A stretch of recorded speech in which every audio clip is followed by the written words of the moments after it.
Nesse vídeo de hoje a gente vai fazer uma perspectiva com 2 pontos de fuga. A técnica que a gente está trabalhando é a malha, né?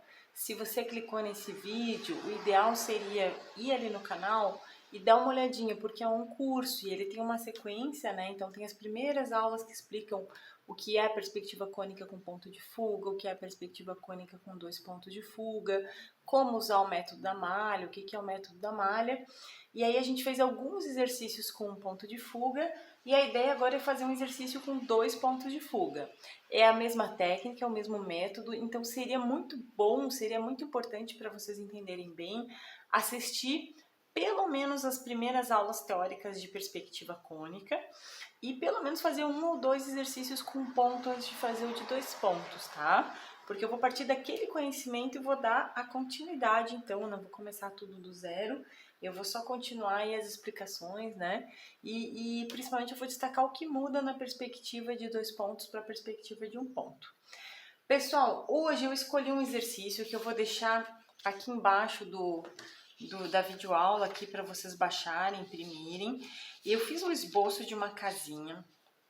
É uma casa muito simples, é uma casa que não é um projeto real, né? É uma casa que eu inventei aleatoriamente, assim.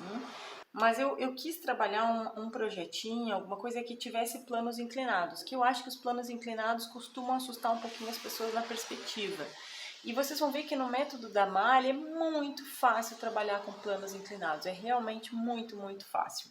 Então eu queria fazer esse exercício para mostrar para vocês que sempre que vocês tiverem algum projeto com algum plano inclinado, pode ser um telhado inclinado, várias águas de telhado inclinadas, pode ser rampas, né, ou volumes inclinados dentro do projeto, não tem nada demais, né? Então a gente vai ver isso juntos agora, vai treinar aqui alguns planos inclinados pra gente ver que é bem facilzinho, tá? Então, pra gente começar, pessoal, vamos lá.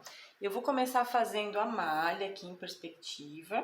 Eu peguei um papel aqui opaco, tá, pessoal? Poderia ser um sulfite, poderia ser uma manteiga, poderia ser um vegetal. Eu peguei um papel de desenho um pouquinho mais grosso, mais também pelo reflexo aí na filmagem. Mas qualquer papel aqui serviria. Eu geralmente faço a malha separado, quem já assistiu os outros vídeos viu que eu faço a malha num papel separado, porque a gente pode guardar essa malha para outras perspectivas no futuro, tá? Então eu tenho já por um hábito de fazer a malha separadamente do restante do desenho. A primeira coisa que a gente sempre faz é marcar a linha de terra, né?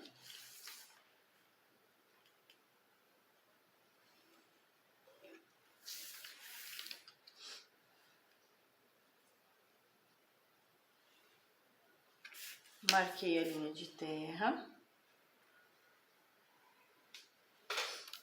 Geralmente eu vou marcar no canto inferior da folha, porque eu vou fazer o seguinte, pessoal. Também é uma prática dos meus exercícios. Eu coloco o projeto, seja ele qual for, nesse caso é uma casinha, eu coloquei ele para trás do plano do quadro. Eu poderia ter a perspectiva para frente do plano do quadro, então eu precisaria jogar a linha de terra mais para cima para trazer a perspectiva para frente. Eu coloco o plano do quadro, que é o plano vertical imaginário do desenho, na frente do objeto. Aí eu consigo perceber o quanto ele vai ocupar aqui na minha folha e ele vai diminuir para trás, ele não vai crescer para frente, tá? Então a perspectiva vai acontecer em direção, né, a parte superior aqui da folha de papel e com certeza ela vai caber na minha folha. Informações importantes que eu vou marcar aqui no canto superior da folha.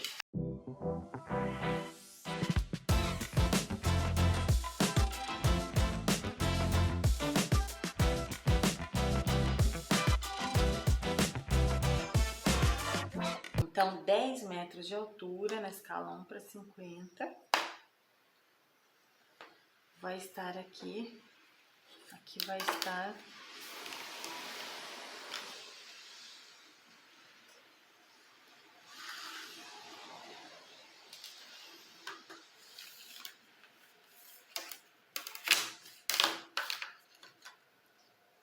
na escala 1/50, a 10 metros de altura, está a altura dos meus olhos do observador, que me dá a linha do horizonte.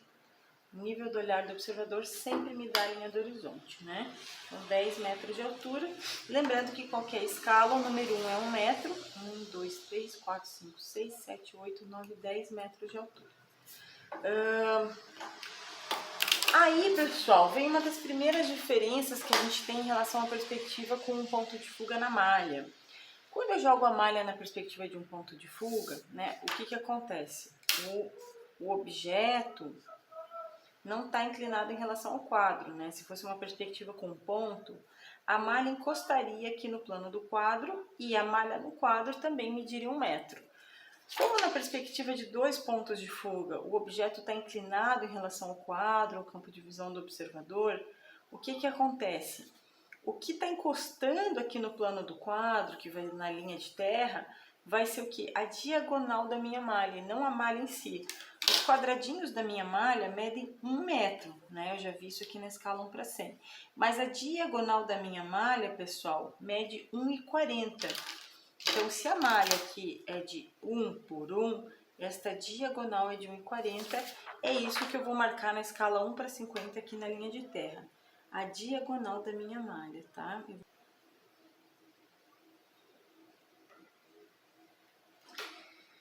Olha só, pessoal, eu consegui marcar aqui 1, 2, 3, 4, 5, 6, 7, 8, 9, 10, 11, 12, 13, 14, 15 espaços de diagonal. Aqui eu tenho 1, 2, 3, 4, 5, 6, 7, 8, 9, 10, 11, 12.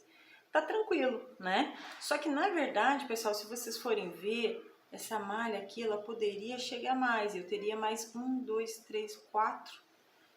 pelo menos mais 3 quadradinhos. Então, para eu não ter que ampliar muito a malha para trás, eu vou jogar esses 3 quadradinhos para a esquerda, que acho que aí vai caber minha casa inteira. Eu já explico melhor isso, tá, pessoal? Então, eu vou vir aqui, ó, que só tinha 3 quadradinhos e a casa encostava na linha de terra.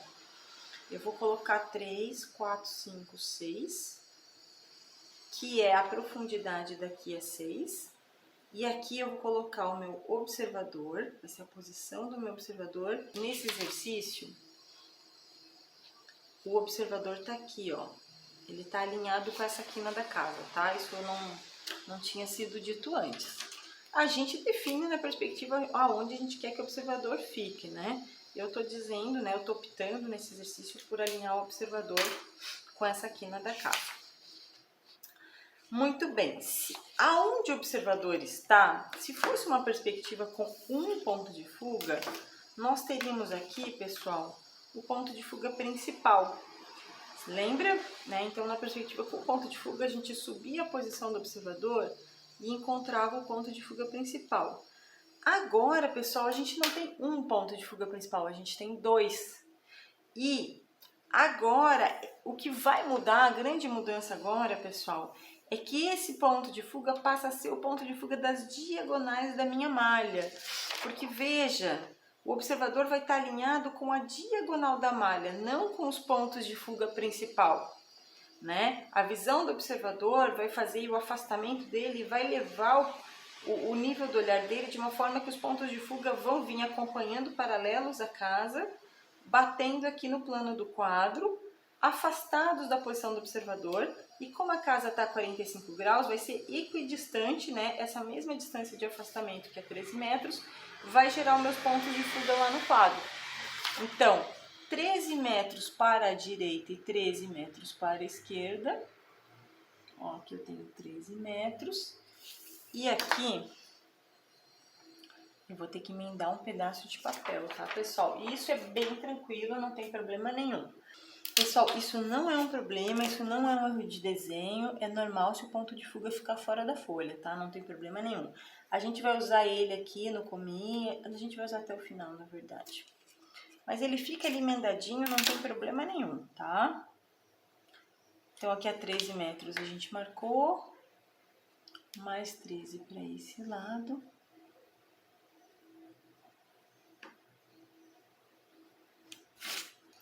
E a gente vai ter o ponto de fuga aqui da esquerda e aqui o ponto de fuga da direita.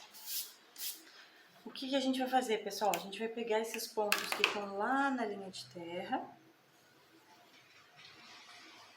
e vai levar lá pro ponto de fuga.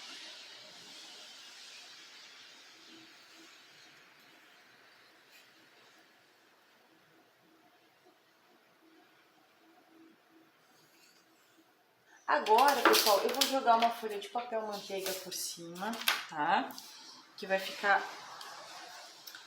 Porque aí a gente mantém essa malha limpinha, né? Sem nenhuma rasura, para usar em outras perspectivas no futuro, né? A gente pega agora essa malha e vai contar os quadradinhos, ó. Eu comentei, né, pessoal, no vídeo que eu tô alinhando essa quina da casa com o observador, então o observador tá aqui.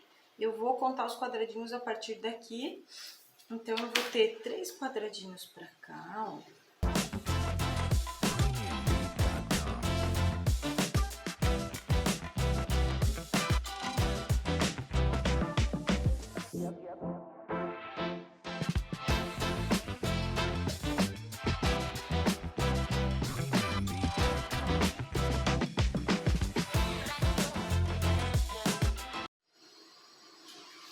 Olha, pessoal, tive acho que um probleminha na gravação. Pois eu até vou ter que ver se deu pra pegar tudo, mas o que eu tava explicando agora por último foi que nós inserimos a altura aqui, né? Essa altura tem que ser medida na linha de terra e o único ponto que tocava a linha de terra, o único ponto da casa que encostava era esse. Então eu medi 3 metros de altura, levei para o ponto de fuga da esquerda, levei para o ponto de fuga da direita e foi diminuindo progressivamente, né, usando os pontos de fuga.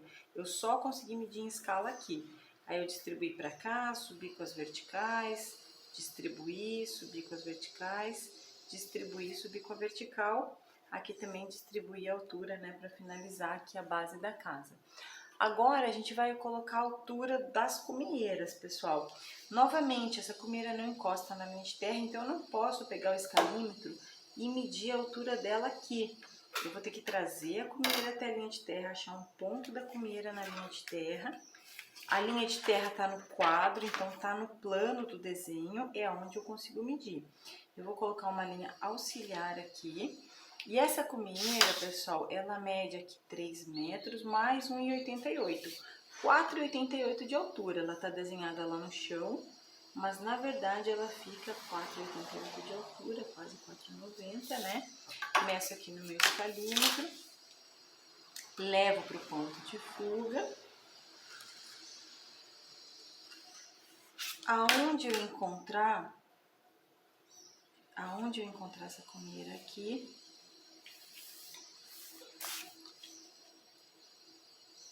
aqui ela já tá com a altura, então, de 4,88. Flutuando, né, subi reto aqui, ela tá flutuando lá em cima, na projeção da cumeira que tava aqui no chão.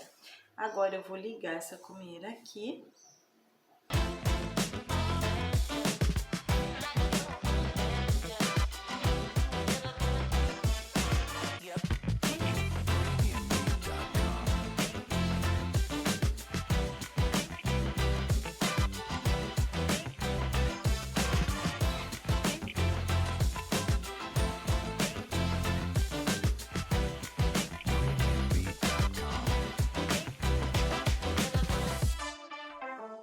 Muito bem, eu tenho aqui a volumetria da casa. O que eu não coloquei ainda, pessoal, é um exercício bem simples, né? Veja que a gente tem vários planos inclinados e foi super fácil de resolver. É só trazer a projeção da cumeira, medir a altura, levar de volta e ligar. Traz a projeção da cumeira, mede a altura, leva de volta e liga. Super tranquilo. Faltou colocar as janelas. Nesse caso, pessoal, como é só um exercício, eu não trouxe a planta aqui, eu fiz uma coisa bem simples. Eu trouxe 2 fachadinhas. Eu posso medir em escala, tá, não para 100, a largura da janela. E aí, pessoal, em escala eu vejo que 25 centímetros da quina começa essa janela e a janela tem 1 metro de largura. Essa aqui também 25 da quina começa a janela tem 1 metro de largura. Ora, se a minha malha representa 1 metro, mais ou menos 1/4 da malha, eu uso a malha como uma referência visual. A 1/4 da malha começaria essa janela e mais um quarto aqui para finalizar essa janela. Idem para outra janela que tá aqui, ela tá 25 do canto e mais a outra janela vai estar aqui, ó, 25 aqui.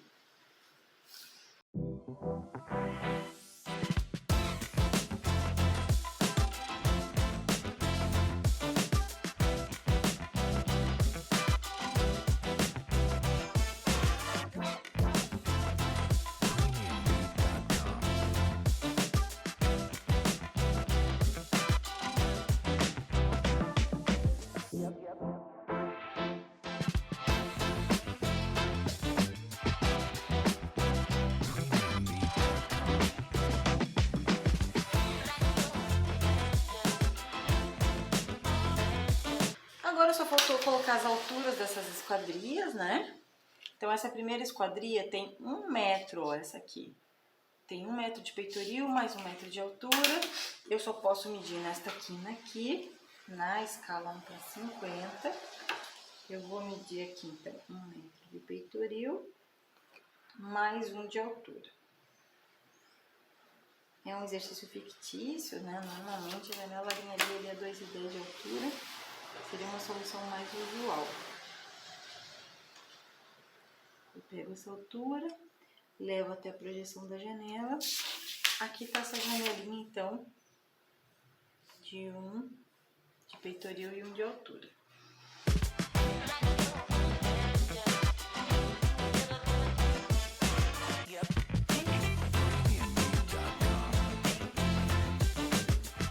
E agora, para essa fachada aqui, o ideal é a gente fazer uma linha auxiliar aqui, né? Pegando essa parede, levando até a linha de terra. E aqui eu vou medir 25 de peitoril e 2,25 de altura, na escala 1/50. 25,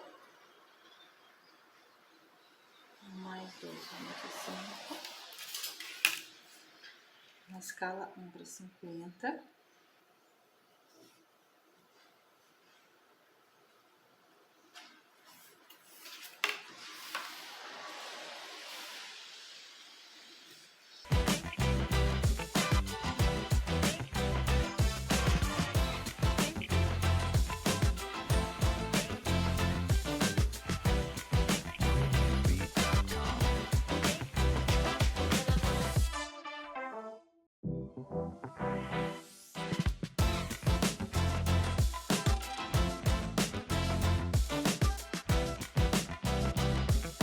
Muito bem, pessoal, a gente deu as alturas principais. O que faltou aqui, pessoal, a gente marcar que tem uns pilares. Se vocês olharem no desenho, tem umas colunas, elas têm 2,5 mais meio metro. E na largura aqui, se a gente olhar na escala 1/100, tem meio metro e meio metro.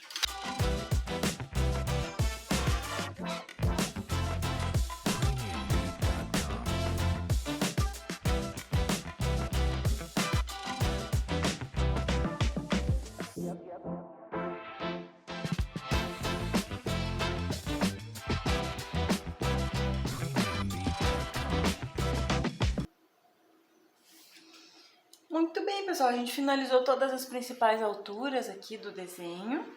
Agora, o que a gente pode fazer é trabalhar a ambientação, tá, pessoal? Esse desenho foi um desenho super fácil. O que eu vou fazer agora, tá, pessoal? Eu vou trabalhar a ambientação, tá? Para trabalhar a ambientação, eu vou começar fazendo uma coisa muito simples que eu acho que dá um resultado legal, que é dar uma profundidadezinha para essas esquadrias, tá? Então, aqui, pessoal, olha só que uma entortadinha. Aí eu vou dar uma espessurinha para a parede, eu vou fazer essa espessura no olho, tá, pessoal? Porque eu acho que isso não é tão relevante para o resultado aqui final do desenho. À medida que vai se afastando, vai sempre parecer um pouquinho menor, né?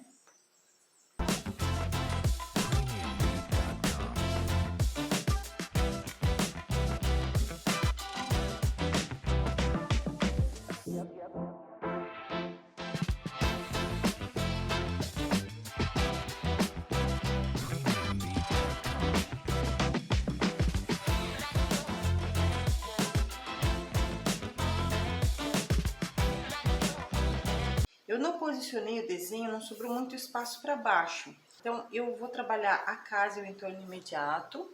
E aí, eu vou subir a folha para poder ter mais espaço para trabalhar. Só que o que eu vou fazer? Eu vou cortar isso aqui e emendar aqui. E vou cortar também o fundo para emendar, tá? Pra gente conseguir trabalhar melhor. Pessoal, retomando aqui então, agora a gente vai começar um pouquinho da ambientação. Eu vou começar imaginando uma calçada aqui.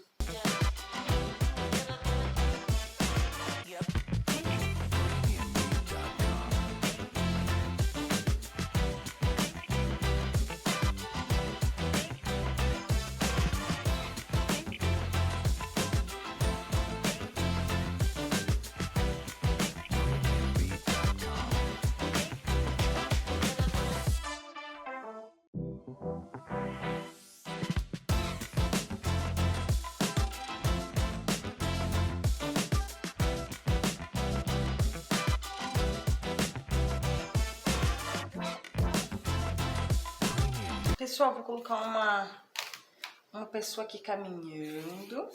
Essa perspectiva, ela foi feita com observador a 10 metros de altura. Então, de qualquer ponto do chão até a linha do horizonte são 10 metros. Se eu dividir isso aqui mais ou menos na metade...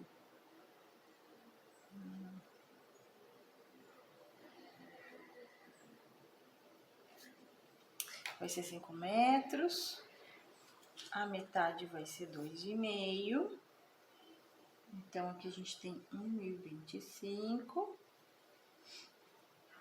aqui teria mais 1,25, daria 62,5, 1,87, é uma pessoa alta. Então, vou fazer aqui uma pessoa com 1,87. Cabeça oval, pessoal.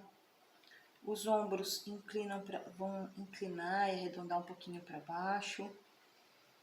A estrutura do corpo fica mais ou menos na metade dessa altura. Então, aqui vai estar o tronco, né? E na outra metade a gente vai ter as pernas. Nesse caso, eu vou fazer a pessoa caminhando, tá? Então, eu vou botar uma perna em movimento aqui para frente. E a outra eu vou fazer como se tivesse movimento para trás. Eu vou fazer ele dar a mão para uma criança aqui. Você pode fazer um calunga mais esquemático também, não tem problema nenhum.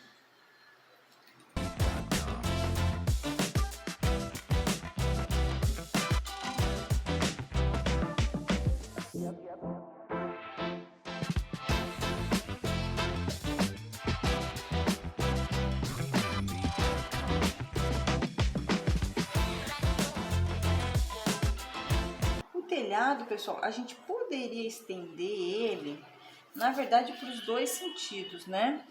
Vamos estender um pouquinho e ver como é que fica? A gente estende aqui. O telhado, pessoal, eu poderia achar o ponto de fuga do telhado, que tá alinhado com o ponto de fuga principal do desenho, só que vai estar bem alto. Então, a gente poderia imaginar que tem um ponto de fuga para lá, não vou nem desenhar ele. E essa linha, obviamente, vai ficar entre essa e essa, ela tá fugando lá para cima. Vou ampliar um pouquinho esse telhado. Entre essa e essa, eu vou fazer aqui a finalização. Vou ampliar o telhado aqui pra frente também. Vou fazer um beiralzinho aqui.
E é isso aí, pessoal. Finalizada a representação da casa. Deixa eu soltar, deixa eu mostrar aqui embaixo pra vocês, né? Queria mostrar também a diferença, né? Que faz a ambientação e a expressão gráfica do desenho. A gente olhando só para o rascunho, ele, né, representa a casa, a volumetria da casa, tá tudo correto. Mas se eu fosse apresentar, assim, por exemplo, para um cliente de arquitetura, com certeza não é o mesmo efeito do que se eu apresentar com um pouco de ambientação, com um pouco de texturas, com um pouco de sombra, né? Que ajuda a gente a ler melhor a volumetria, ajuda a gente a entender melhor que isso é telha, que isso é alvenaria, que isso é madeira, que isso é grama. Então as texturas ajudam a gente a compreender melhor cada superfície, cada volume, né? A figura humana, carro, vegetação ajudam a ambientar, ajudam a dar uma noção de proporção também do que é possível, do que cabe. A casa não fica flutuando, né? Ela ganha um entorno e ganha um contexto. E também a expressão gráfica, assim, de deixar realmente o desenho mais interessante, mais bonito, né? Mais atrativo para vocês poderem apresentar aí nos trabalhos de vocês. Gente, muito obrigada, é isso. A gente vai fazer mais exercícios ainda de perspectiva com 2 pontos de fuga, né? E Se você curtiu, dá um like e nos acompanhe aí no canal.